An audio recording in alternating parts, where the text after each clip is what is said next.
পুরোদমে তৃতীয় বিশ্বযুদ্ধের মুখোমুখি ইসরায়েল ইরান মধ্যপ্রাচ্যে চলছে দাবানলের আগুন। ধাউ ধাউ করে লেলিহান শিখায় জ্বলে পুড়ে ছারখার পুরো মধ্যপ্রাচ্য। দর্শক, জানিয়ে দিব আমাদের হাতে থাকা সর্বশেষ আজকের সংবাদের গুরুত্বপূর্ণ আলোচিত সমালোচিত সংবাদ। শুরুতেই জানিয়ে দিচ্ছি, একসঙ্গে 25টি ব্যালিস্টিক মিসাইল ছুড়েছে ইরান, দাবি ইসরায়েলের। এরপর জানিয়ে দিব, ইসরায়েলে মিসাইল স্যালভো ছুড়েছে ইরান, কি এটি?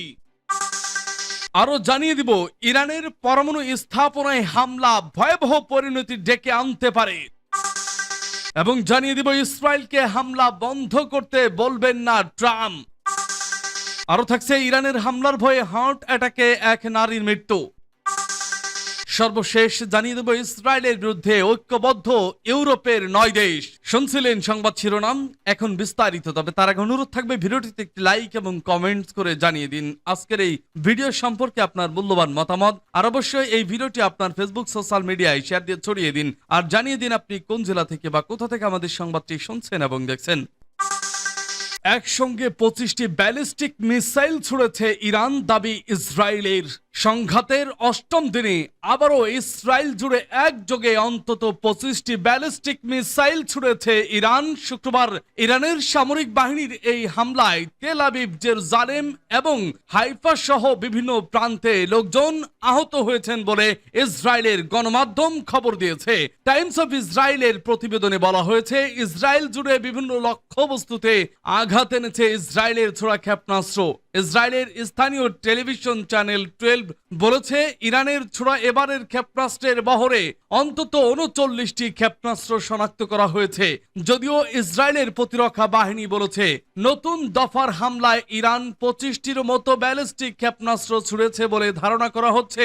এতে ইসরায়েলের দক্ষিণ ও মধ্যাঞ্চলে বেশ কিছু ভবনের ক্ষয়ক্ষতি ও লোকজন আহত হয়েছেন। প্রতিবেদনে বলা হয়েছে, ইরানের ছোড়া নতুন ব্যালিস্টিক ক্ষেপণাস্ত্রের আঘাতে হাইফা নগরীতে অন্তত 2 জন আহত হয়েছেন। তাদের মধ্যে এক কিশোরের অবস্থা আশঙ্কাজনক। ইসরায়েলের জরুরি সেবা সংস্থা মেগান ডেভিড অ্যাডম বলেছেন, ক্ষেপণাস্ত্রের আঘাতে গুরুতর আহত 16 বছর বয়সী কিশোরের চিকিৎসা চলছে। হাইফাই ক্ষেপণাস্ত্রের ধ্বংসাবশেষের আঘাতে ওই কিশোর ছাড়াও 54 বছর বয়সী এক ব্যক্তি গুরুতর আহত হয়েছেন। জরুরি সেবা সংস্থার কর্মীরা ইসরায়েলের মধ্যে ও দক্ষিণাঞ্চলেও ক্ষেপণাস্ত্রের আঘাতে লোকজনের আহত হবার খবর পেয়েছেন বলে দেশটির সংবাদ মাধ্যম খবর দিয়েছে। টাইমস অফ ইসরায়েল বলেছে, হাইফা ছাড়াও দক্ষিণাঞ্চলের বীর সেবাতেও ইরানি ক্ষেপণাস্ত্র আঘাত এনেছে। পাশাপাশি জেরুজালেমেও অন্তত একটি ক্ষেপণাস্ত্র আঘাত এনেছে, সূত্র টাইমস অফ ইসরায়েল। ইসরায়েলে মিসাইল স্যালভো ছুড়েছে ইরান, কি এটি? ইসরায়েলে মিসাইল স্যালভো ছুড়েছে ইরান, অর্থাৎ একযোগে অনেকগুলো মিসাইল ছুড়েছে। ইসরায়েলের গণমাধ্যম চ্যানেল 12 বলেছে, ইরানের ছোড়া এবারের ক্ষেপণাস্ত্রের বহরে অন্তত 39টি ক্ষেপণাস্ত্র শনাক্ত করা হয়েছে। শুক্রবার ইরানের সামরিক বাহিনীর এই হামলায় তেল আবিব, জেরুজালেম এবং হাইফা সহ বিভিন্ন প্রান্তে লোকজন আহত হয়েছেন। আল জাজিরা জানিয়েছে, এতে আহত হয়েছেন অন্তত 17 জন। এদের মধ্যে 3 জনের অবস্থা গুরুতর। টাইমস অফ ইসরায়েলের প্রতিবেদনে বলা হয়েছে, ইসরায়েল জুড়ে বিভিন্ন লক্ষ্যবস্তুতে আঘাত এনেছে ইরানের ছোড়া ক্ষেপণাস্ত্র।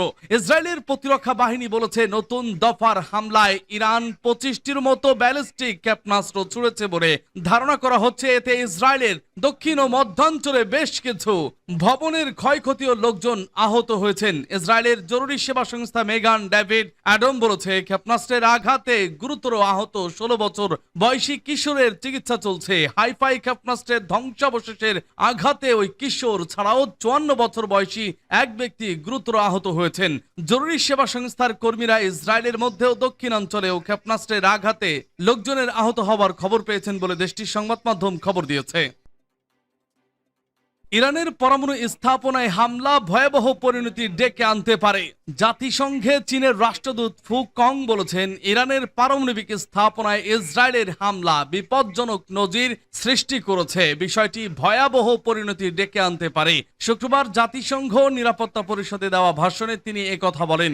ইরান ও ইসরায়েলের চলমান সংঘাত এখনই থামানো জরুরি জানিয়ে চীনের রাষ্ট্রদূত বলেন, পরিস্থিতি আরো খারাপ হওয়া ঠেকাতে ইসরায়েলের যত তাড়াতাড়ি সম্ভব সম্ভব যুদ্ধবিরতি করা উচিত। ইরানের পরমাণু ইস্যুটিকে আবারও আলোচনা ও সমঝোতার পথে ফিরিয়ে আনার প্রতি জোর দেন তিনি।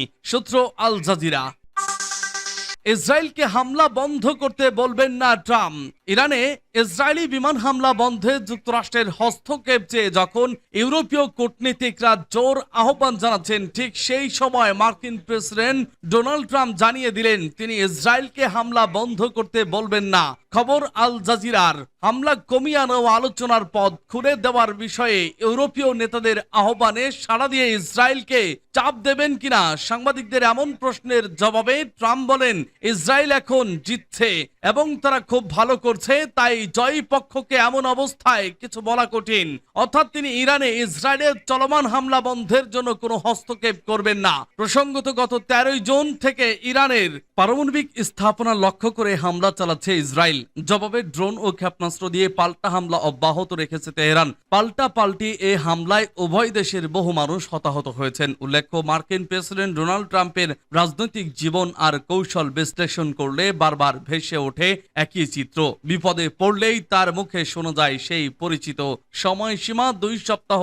এ যেন ট্রাম্পের এক আজব দাবাই, যা তিনি ব্যবহার করেন যুদ্ধ, শান্তি, কূটনীতি, বাণিজ্য, স্বাস্থ্যনীতি বা যে কোনো বড় সংকটের সময় কিনতে। কখনো রাশিয়ার সঙ্গে সম্পর্ক মেরামত, কখনো ইরান ইস্যুতে যুদ্ধের সিদ্ধান্ত, কখনো আবার অভ্যন্তরীণ নীতির বড় ঘোষণা। সব ক্ষেত্রেই তার এই 2 সপ্তাহ নীতি অনেকটা রাজনীতির ভেলকিবাজি, যা দিয়ে তিনি গণমাধ্যম, জনগণ আর আন্তর্জাতিক মহলকে একটুখানি থমকে দেন, তারপর নিজের মতো পাল্টা খেলা খেলতে থাকেন। আবারও Al Jazeera, BBC, Washington post.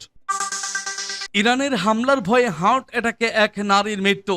ইসরায়েলে ইরানের সর্বশেষ ক্ষেপণাস্ত্র হামলায় দেশটির উত্তরাঞ্চল কারমিয়েল শহরে একটি আশ্রয় কেন্দ্রে হার্ট অ্যাটাকে 51 বছর বয়সী এক নারীর মৃত্যু হয়েছে। ইসরায়েলের জরুরি অ্যাম্বুলেন্স সেবা সংস্থা ম্যাগেন ডেভিড অ্যাডম এ তথ্য নিশ্চিত করেছে। খবর টাইমস অফ ইসরায়েলের। নারীটি হামলার সতর্কতা সাইরেন বেজে ওঠার পর আশ্রয় কেন্দ্রে ছিলেন।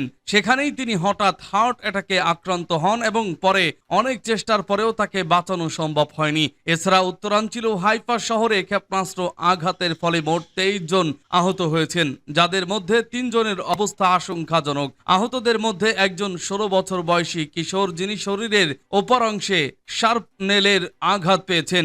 2 পুরুষ বয়স যথাক্রমে 54-40, যাদের নিচের অংশে গুরুতর আঘাত লেগেছে।